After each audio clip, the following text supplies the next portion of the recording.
Ingatkah Anda dengan pengalaman belajar di sekolah? Duduk diam, mendengarkan, mencatat, menghafal untuk ujian, dan seminggu kemudian, sebagian besar informasi itu lenyap, seolah tak pernah ada. Kita diajarkan bahwa belajar adalah proses menyerap informasi secara pasif, seperti mengisi sebuah ember. Semakin banyak informasi yang kita tuang, semakin penuh atau pintar diri kita.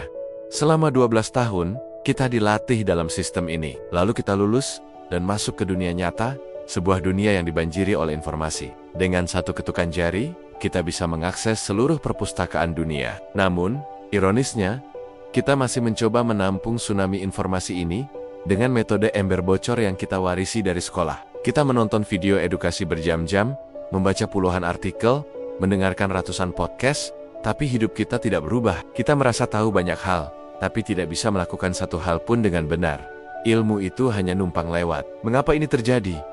Bagaimana jika saya katakan bahwa ada cara lain, bahwa ada serangkaian rahasia, prinsip-prinsip yang digunakan oleh para inovator, polymath, dan pembelajar tercepat di dunia, yang memungkinkan mereka menyerap dan menerapkan pengetahuan dengan kecepatan 10 kali lipat? Ini adalah rahasia-rahasia yang tidak akan pernah Anda temukan di kurikulum sekolah. Rahasia pertama, balikan piramidanya proyek dulu, belajar kemudian.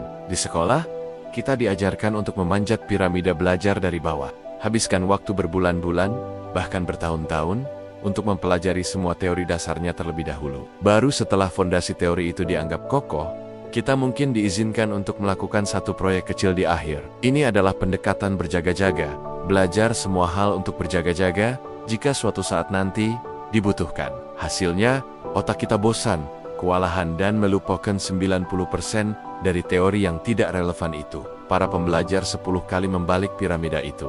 Mereka memulai dari puncak. Mereka tidak bertanya, apa yang harus saya pelajari? Mereka bertanya, apa yang ingin saya ciptakan? Mereka memulai dengan sebuah proyek, sebuah tujuan yang nyata, spesifik, dan sedikit di luar jangkauan kemampuan mereka saat ini. Ingin belajar desain grafis? Jangan mulai dengan membaca 10 buku tentang teori warna. Mulailah dengan sebuah proyek. Saya akan mendesain sebuah poster untuk acara komunitas lokal. Ingin belajar coding? Jangan habiskan 6 bulan menghafal sintak. Mulailah dengan proyek. Saya akan membuat sebuah aplikasi super sederhana yang hanya memiliki satu tombol.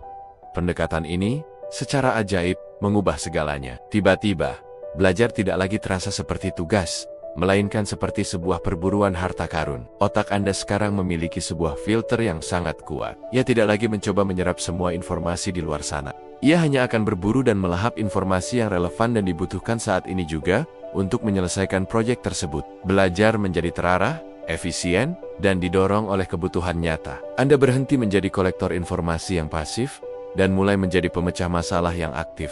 Rahasia kedua, berhenti menjadi kolektor, mulailah menjadi guru.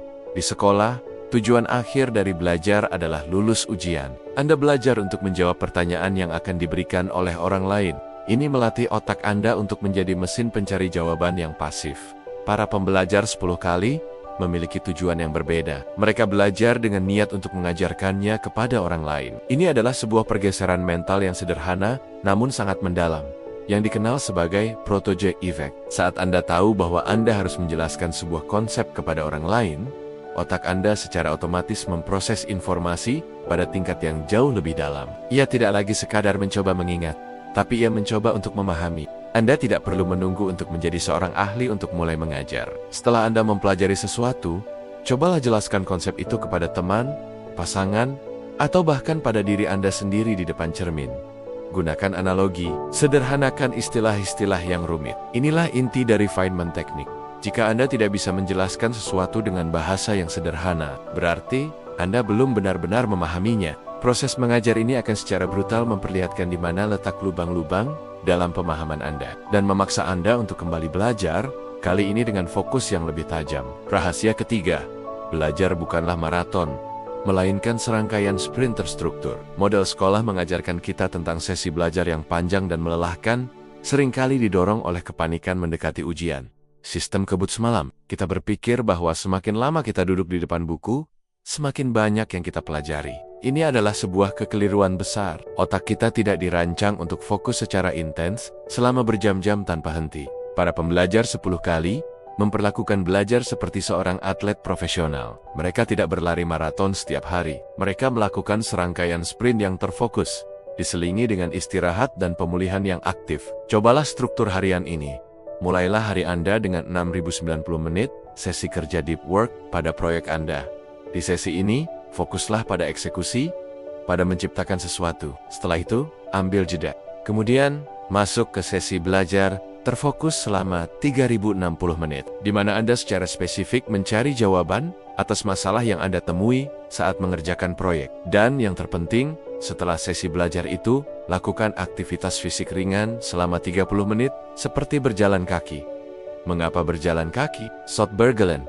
Otak kita memasuki mode diffus, sebuah kondisi relaks di mana pikiran bawah sadar bekerja untuk menghubungkan titik-titik dan mengkonsolidasikan apa yang baru saja Anda pelajari. Banyak pencerahan terbesar dalam sejarah ditemukan bukan di meja kerja, melainkan saat berjalan-jalan santai. Ritme ini, praktik, belajar, refleksi, jauh lebih berkelanjutan dan efektif daripada sesi belajar 8 jam yang hanya membuat otak Anda kelelahan.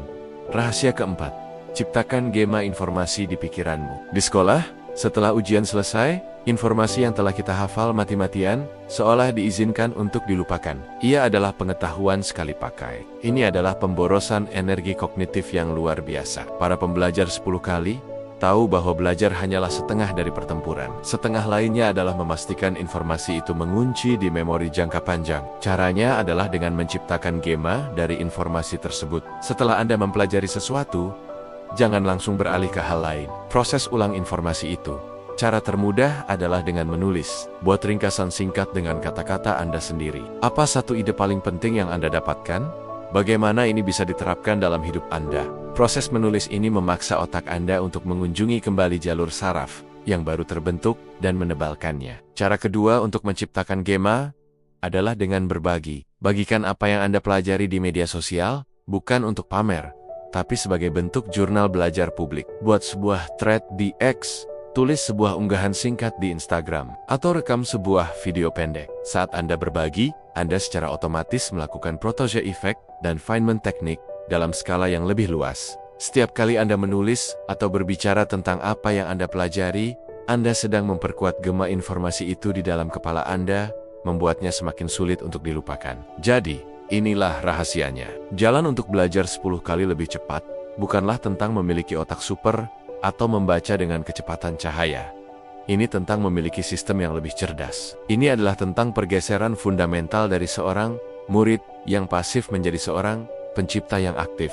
Proyek lebih utama dari teori, mengajar lebih kuat dari menghafal, sprint lebih efektif dari maraton, dan menciptakan lebih berharga dari sekadar mengonsumsi. Sekolah mungkin sudah berakhir, tapi pendidikan sejati Anda baru saja akan dimulai. Rahasia-rahasia ini kini ada di tangan Anda. Pertanyaannya sekarang, seberapa cepat Anda ingin mulai benar-benar belajar?